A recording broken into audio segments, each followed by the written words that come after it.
മുല്ലപ്പള്ളിക്കുന്ന് സംരക്ഷണ സമിതിയുടെ നേതൃത്വത്തിൽ മേഖലയിലെ ക്വാറി അടച്ചുപൂട്ടണമെന്നാവശ്യപ്പെട്ട് പ്രതിഷേധ സദസ്സും ക്വാറിക്ക് മുൻപിൽ പ്രതിഷേധ ബോർഡും സ്ഥാപിച്ചു.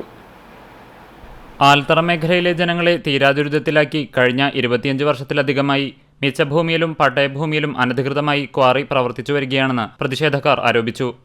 ഇതിൽ പ്രതിഷേധിച്ചാണ് മുല്ലപ്പള്ളി സംരക്ഷണ സമിതിയുടെ നേതൃത്വത്തിൽ ആൽത്തറ സെന്ററിൽ പ്രതിഷേധ സദസ്സ് സംഘടിപ്പിച്ചത്. തുടർന്ന് ആൽത്തറ സെന്ററിൽ നിന്നും പ്രതിഷേധക്കാർ കാൽനടയായി ക്വാറിക്ക് മുന്നിലെത്തി പ്രതിഷേധ ബോർഡും സ്ഥാപിച്ചു. കഴിഞ്ഞ കുറേ വർഷങ്ങളായി ക്വാറിയുടെ പ്രവർത്തനം മൂലം ജനങ്ങളുടെ ജീവനും സ്വത്തിനും ഭീഷണിയായിരിക്കുകയാണെന്നും അനുവദിച്ചതിനും മീതെയായി പാറ പൊട്ടിക്കുന്നത് മൂലം വീടുകൾ തകരുകയും കിണറുകൾ മലിനമായി ഉപയോഗശൂന്യമാകുകയും രൂക്ഷമായ അന്തരീക്ഷ മലിനീകരണം സൃഷ്ടിക്കുന്നതായും നാട്ടുകാർ ആരോപിച്ചു. 25 വർഷത്തിലധികമായുള്ള പാറഖനനം മൂലം മുല്ലപ്പള്ളിക്കുന്ന് പ്രദേശത്ത് സംഭവിച്ച പാരിസ്ഥിതികാഘാതം സംബന്ധിച്ച് അടിയന്തരമായി പഠനം നടത്തുക, അനുമതി നൽകിയതിലധികമായി പാറഖനനം നടത്തിയ മേഖലയിലെ ഗ്രാനൈറ്റ്സിനെതിരെ നിയമ നടപടി സ്വീകരിക്കണമെന്നും പ്രതിഷേധക്കാർ ആവശ്യപ്പെട്ടു.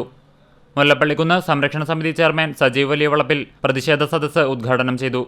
മുല്ലപ്പള്ളിക്കുന്ന് സംരക്ഷണ സമിതി convener VM Nasaruddin, vice chairman MA Kamaruddin എന്നിവർ സംസാരിച്ചു. റഫീഖ് ആൽത്തറ, രാജേഷ്, ഗിരീഷ്, ജിഷ്ണു എന്നിവർ നേതൃത്വം നൽകി. CCTV news Perumpilavu.